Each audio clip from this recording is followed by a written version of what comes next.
You are welcome to yet another episode of HN What's Your Say? The leading listening show, where we discuss real important issues with real people like you.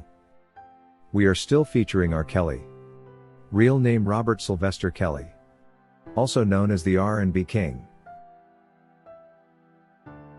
In situations such as R. Kelly's, where a local artist and native of Chicago that made us proud for decades is under siege and has his career of 30 years being hijacked from him, one would expect the local media such as CBS Chicago to know a little better than the likes of UK's Good Morning Britain, an ITV production that featured the case a great deal, and to be able to slow down the hate propaganda.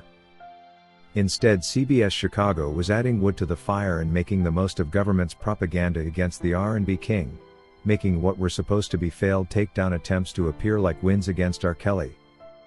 The best of examples being a property inspection conducted by Chicago City building inspectors, who, following claims that R. Kelly's studio could have been one of the places where he operated the alleged cult, made a scene at the West Town building. After threatening the people found at the scene and forcing their way into the building, all the city inspectors were able to find were items any normal studio or workplace for a high-status celebrity such as R. Kelly would have. Among the spaces and items named in the CBS report were a resting lobby they preferred to call a living room, a massage table next to a keyboard, and changing clothes on racks.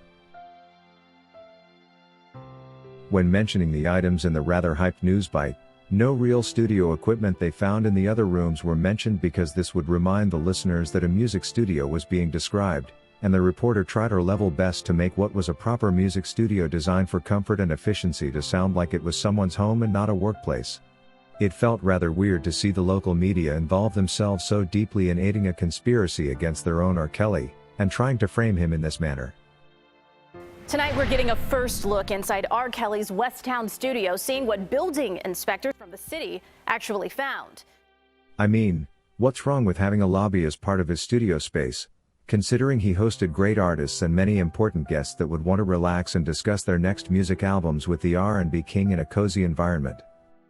And what's wrong with having a massage bed next to his studio keyboard where he can think of the notes while getting a perfectly relaxing back and shoulder massage, and also be able to rush to his keyboard and create the music everyone used to enjoy? How and where do they think the great music we used to listen to is made? From a warehouse? Also important to note, R. Kelly is not the first person in the world to have clothes to change into in his workplace. Almost every workaholic who has to spend a lot of time at their workplace, long enough to be creative like R. Kelly, has a bathroom and wardrobes as part of their important office space features to allow them freshen up, to look and feel fresh whenever they are exhausted or if they worked overnight. The presence of all these items in R. Kelly's music studio doesn't prove that the workplace had been turned into a living area, or into a hub for holding women hostage in a cult like the government wanted it to look. The CBS Chicago reporter made me burst in laughter when she said that among the most serious of things found at the studio were staircases that were not properly attached to the wall, and missing fire suppression equipment. This statement was the climax of the comedy, and believe me, I laughed my lungs out hearing this. Those concerned were supposed to be presented to the landlord who designed the building, and not tenant R. Kelly, who was simply using the space to make money. Plus, they were completely unrelated to the city inspector's concern, which was whether someone was living in the building or not. It only shows that they found nothing important and chose to cling on what was left of the studio to talk about. Also important to note is that it would be so stupid for a 3-time Grammy winner to try and turn such a place into a living area, when the city has great livable spaces like the Trump Towers among many others where he could live and enjoy a very private life. Just like R. Kelly put it during his interview with Gayle King, the government through such a schemish approach was trying to make him look like King Kong the monster he wasn't, and made this scene look like it was from the movies featuring a hunt down of a renowned serial killer and kidnapper, who hid his loot and captives in an underground basement he disguised as a music studio. But trust me, it didn't work. Okay, we know that this is the game the government was playing, and they have continued to do this until today, with Kim Foxx currently playing delaying tactics with her refusal to withdraw state charges yet not pursuing them, likely waiting to see what the Chicago sentence will look like before proceeding to do this. And unlike attorney Jennifer Bonjean, whose proposal to delay the New York sentencing until the Chicago trial was denied, Kim Foxx looks to be enjoying total impunity to do as she pleases irrespective of what the law says.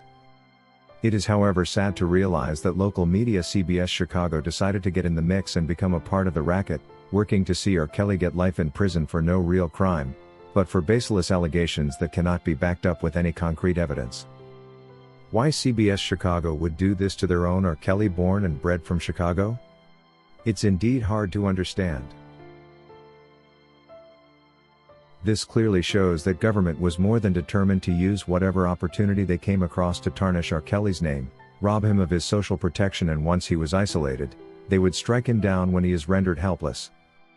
It's important that the government on the other hand knows we are always going to be R. Kelly's social protection, and that he still has all the support he needs from us. They also ought to know that we as a population are not happy with the way they have marginalized the R&B king, denying him the basic right every individual will fight for: the right to a fair trial. According to Lamisha, CBS Chicago, being a New York subsidiary, is obligated to push New York head office agenda. These guys are not independent news reporters but rather agents of propaganda. New York, being the hub of all music business, gathers all major artists together, and is therefore where all the vendetta between them starts.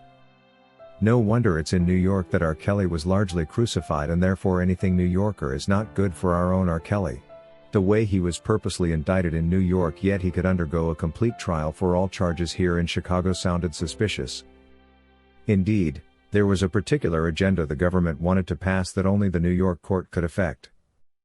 If someone has to be indicted in 2 states for the accuser to get justice, it creates a suspicious environment to think they probably had the New York court judge on board their mission to help them lock up R. Kelly for the rest of his life.